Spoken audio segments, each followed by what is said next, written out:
Hello. Hello. How's it going? Not bad. Just another school day.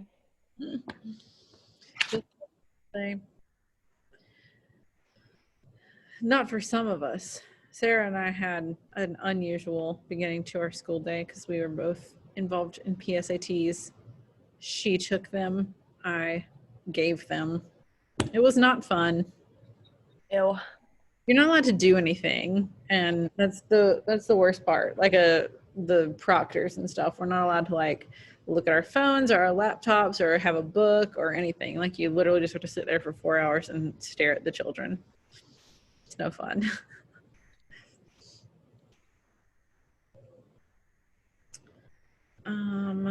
Who are we missing?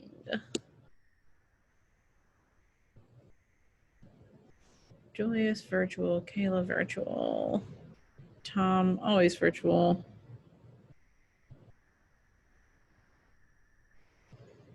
Madison is not here yet. Sierra. Ooh, almost marked you're absent. And Isaiah.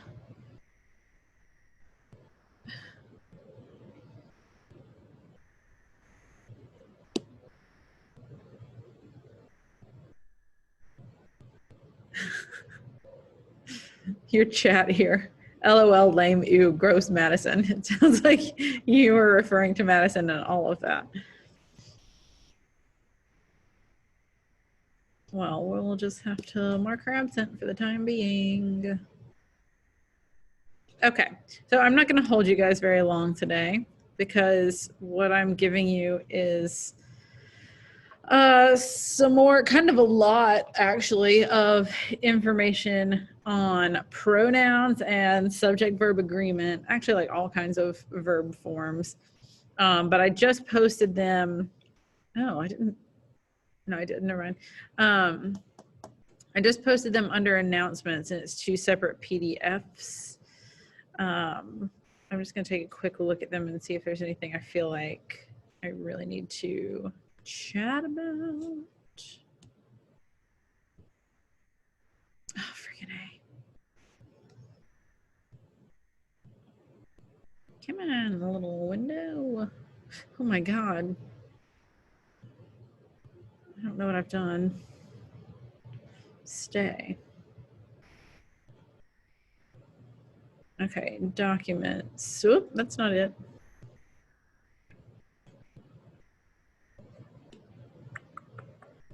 What are they called? Pronoun pages and subjects and verbs. Okay, so take a little look at pronouns first. I'll share my screen with you guys. Just kind of show you guys what this is all about. And then tomorrow I'll unlock the quizzes that we'll have to do with all of this. And we kind of start to see like where they'll play into each other. So the first thing you have is pronouns. And we're talking about like pronoun forms. Obviously pronouns are like replacements for nouns basically. So I, she, they, man is a pronoun. Me, her, them, my, their, that kind of thing. A list of the case forms. I didn't actually see that. 340 to 41. I'll see if that's important.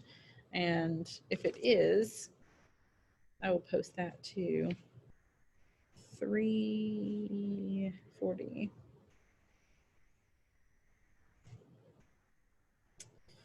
That's not really important. No. Well, it's basically like a glossary of grammar terms, and maybe I should give you guys this. I'll try to post that tomorrow. I can't post it right now because I like scan in all of these pages and then make a PDF out of them.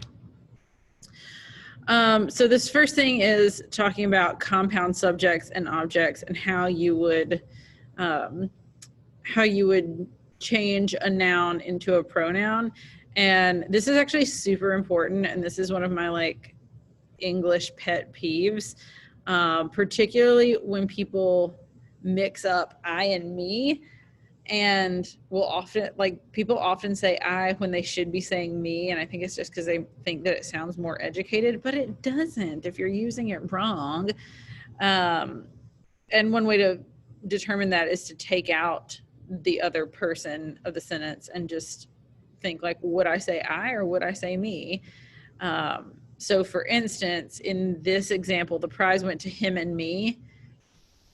It wouldn't be to him and I, because you wouldn't say the prize went to I. The prize went to me. If it is a subject, it is I. If it is an object, it is me. Then you have subject complements, which sound really wrong in my opinion, but they are correct.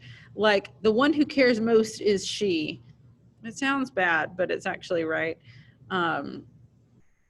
Because it says, like, use the more natural order. She is the one who cares most. I know, it sounds insane. You want to say the one who cares most is her, but yeah, the one who cares most is she, because she is the one who cares most. She is a subject complement, meaning she is the subject, but it's just like the one is also she. They're talking about the same thing, so they're complementing each other. Who versus whom is sort of a similar thing. If you are unsure which one to use, think about it as a subject. And would you say he or him? Like, for instance, who or whom does one ask? And if the answer would be one asks him instead of one asks he, then it would be whom. Whom, him, who, he. It sounds like I'm just making noises, but subordinate clauses are clauses that contain a subject and a predicate, which is not even really a word that we use in modern grammar anymore. But they start with a subordinating word. So kind of playing back into the who and whom thing, in a subordinate clause, you're going to use who or whoever for a subject, whom or whomever for an object. Other constructions. We versus us. Yeah. People messed this one up too. Freezing weather is welcomed by us skaters. We skaters welcome the freezing weather. So we is a subject, us is an object. This is all actually, like, I'm telling you the same thing over and over, but with different words, like which things are subjects and which things are objects. And a positive is basically just a word or a group of words that renames a noun or pronoun. Bryce thinks that he is the best at a positive, so if you have any questions about it, go to him. He challenged me in IXL one time last year and kind of kept insisting that he won, but he didn't. So, for instance, the class elected 2 representatives. The 2 representatives are Deshawn and me. We are saying the same thing. Deshawn and me is the same thing as the 2 representatives. So that is your appositive. And it even tells you how to do it as a subject and an object. Pronoun after than or as. I'm not going to go into the other one in as much detail just because it's like frickin' long, but we'll take a little gander at it. A subject pronoun is the subject of the omitted verb. I feel like this is also sort of like the thing that sounded really incorrect up above. Some critics like Glass more than she does. If you say her, you're saying that they like Glass more than they like her. And if you say she, you're saying they like glass more than she likes glass. I hope that makes sense. Subject and object of an infinitive, which we know what infinitives are because we've all taken foreign languages, and it's the same thing in a foreign language, to something. I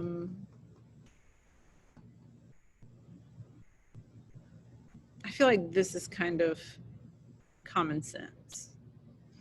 The subject of the infinitive, he's the one speaking. The object of the infinitive, he is the one being invited. Gerunds. A gerund is the ing form of a verb used as a noun, like a runner's breathing or swimming is my favorite activity. You're using it as a noun. This thing is my favorite activity. Not mine. I can't swim, actually.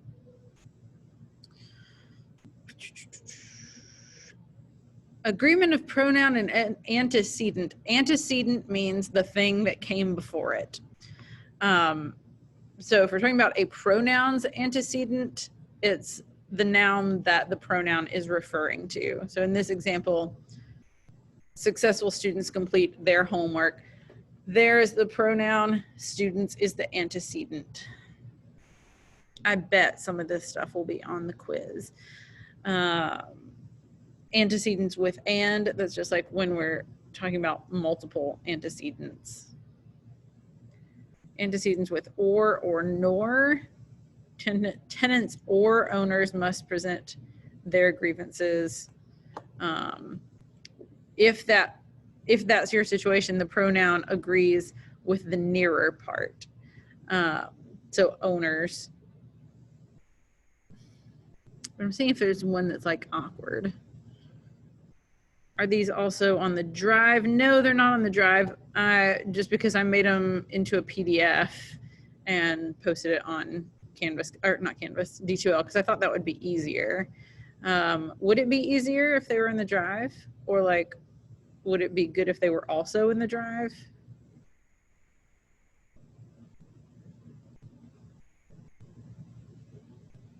I can do it that way. I just figured this was like more convenient. Everyone, person, and other indefinite words, meaning it's not a specific person or thing. Okay, I will put it in the drive. Again, it's just making sure that every part agrees, like each and its, not each and their. Each is singular, and that's why you would say its. Every, you'd say his or her. If it's a lot, you'd say their.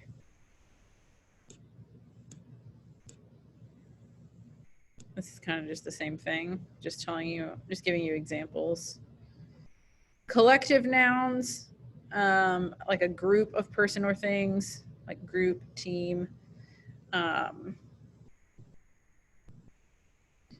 You would use a singular pronoun if you were referring to the group as a unit, like the committee voted to disband itself. The staff were upset that they had to come into work. Oh, no, sorry. The whole staff was upset that they had to come into work. I said it wrong that time. But if you're referring to individual members of the group, you'd use a plural pronoun. Like the class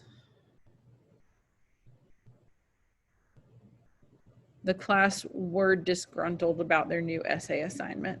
That's not necessarily saying like the class itself, not like English 101 was upset, but the students who are a part of the class were upset or disgruntled or whatever I said. There's just some practice on that. Reference of pronoun to antecedent. I feel like that's exactly what we were just talking about. It is. This is more of the same thing. I don't know why that's in a whole new section. It's all about your nouns agreeing with your antecedents. I'm not saying don't, like, you should look all over all of this in more detail, but consistency in pronouns, like if you use a single a singular pronoun, you need to continue using a singular pronoun. You can't just like switch in the midst of a sentence. And there's some more practice. And that's it for that one. We're not going into adjectives and adverbs yet. Then you have verb forms. I'm not going to go into this. Oh no, it says my internet connection is unstable. I might get kicked off.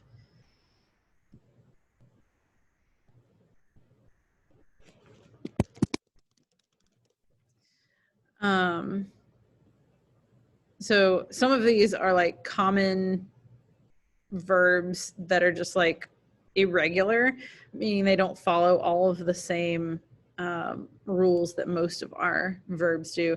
Like sing, sang, sung. That's one.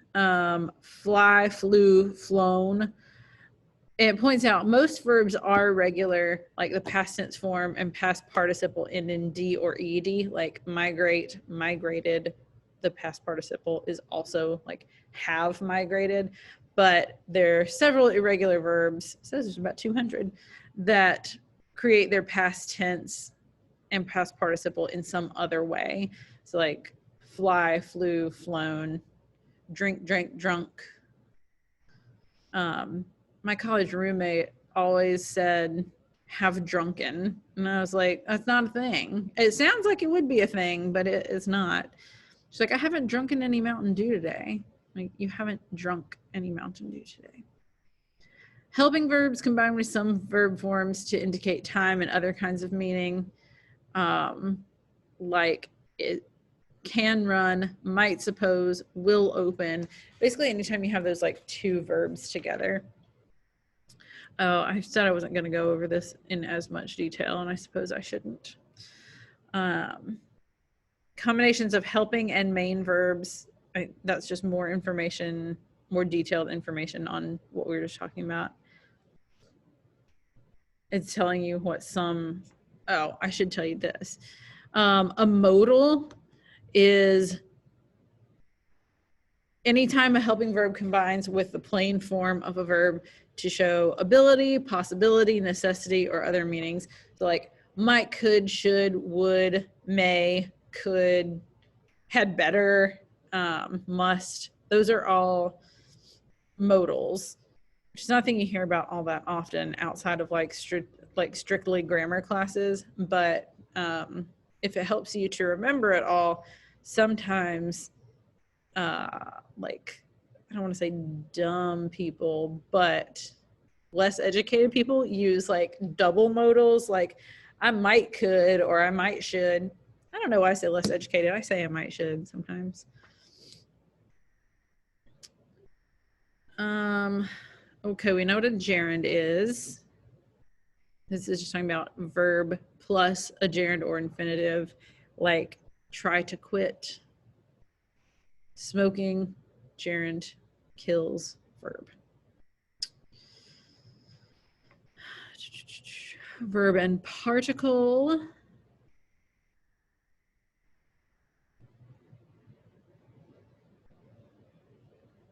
This is all like 2-word verbs and some practice with those, so you might want to go back into it. Verb tenses, you'll probably be familiar with some of those from foreign language classes. You have the present tense, obviously. Perfect tenses, a little harder to remember, maybe like has performed, had trained, will have danced. Consistency and tense, like we kind of mentioned that earlier, actually. This is some common sense stuff right there. Verb mood. Okay, subjunctive mood is something that like English majors and teachers talk about a lot. Again, it kind of implies possibility or like a lack of finality. It could be like whatever situation you're talking about could be imaginary or hypothetical. And a lot of people would say, I wish I was. The correct thing to say is, I wish I were. And that's basically what the subjunctive mood is. Like, I wish I were able to donate money to the theater. but you're not. And so like that's where the possibility or like hypothetical situation comes in. If the theater were in better shape and had more money, its future would be assured, but it is not in better shape and it does not have more money. Make sure that you're consistent in your mood. And then this is verb voice, active versus passive. And you probably have done stuff on this before. And if you haven't, there's plenty on IXL that you could do. Some practice on that. Maybe I should arrange some IXL practices on some of these. Active voice is typically how we speak. It's clearer, it's more concise. And what it is like your subject is doing the verb. Passive voice places emphasis on the action, not the actor. So the subject is having something done to them or by them or upon them. So like, let's look at a couple of examples of that. Don't they just have? Okay, inconsistent subject and voice. Blogs cover an enormous range of topics. Blogs is your subject. Blogs are covering an enormous range of topics. They're the subject doing the verb. The second sentence there, opportunities for people to discuss their interests are provided on these sites. So opportunities is the subject, but they are provided. So they're not doing the providing, they are being provided. And that's passive. Agreement of subject and verb. Most of you are pretty good at this just naturally because you're educated at this point. An inconsistent subject and verb would be like, many Japanese Americans lives in Hawaii and California. It can't be lives because we're talking about many Japanese Americans. So they would live. Daniel someone was the first Japanese American in Congress. That's correct. If it were incorrect, you would say like Daniel were the first Japanese American in Congress. And obviously that sounds super wrong. Endings for nouns or verbs, but not both. Again, that's pretty clear and pretty common sense. This is just kind of warning you, like if you have a lot of words between the subject and verb, you still need to be consistent and the subject needs to agree with the verb. That's basically what all of this stuff is. And again, this is stuff that's actually like natural for you guys, which is why I'm not going through it all in great detail. But I would recommend going through it in pretty great detail on your own. And also, yet again, a reminder to use these when you're taking the quizzes. Tomorrow will be our last class period that we have to like work on quizzes or on the punctuation quizzes. So you might want to like, if you haven't finished those, go back and look at the punctuation materials that I gave you on whatever that thing's called, D2L, which is down here, punctuation pages. The stuff that I gave you last week, the parallelism, and the stuff that I gave you this week, that's all going to play into all of the quizzes that I'll unlock for you tomorrow. So that's all I'm going to do today. I just want to go over like a little bit of that. And obviously you can go over it in more detail on your own. But any questions about that before I let you guys go for today? Okay, well then I will see you in class virtually, most of you virtually. Sarah and Isaiah, I'll see you in person tomorrow. Bye.